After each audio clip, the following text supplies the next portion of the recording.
حالت کا عذاب آنے سے رک جاتا ہے.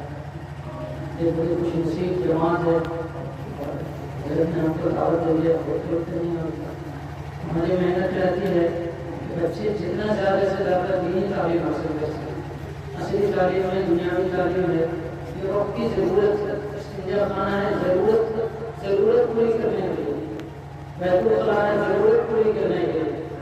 اور یہ جو ہے مقصد ہے تعلیم قرآن, اس کی زندگی میں قرآن آ جائے. عملی طور پر بھی بچے بچیاں قرآن کی تعلیم سے آراستہ ہوں, اس کے لیے سب کو محنت کرنی چاہیے, توجہ دینی چاہیے. اللہ ہم سب کو تعلیم کی زیادہ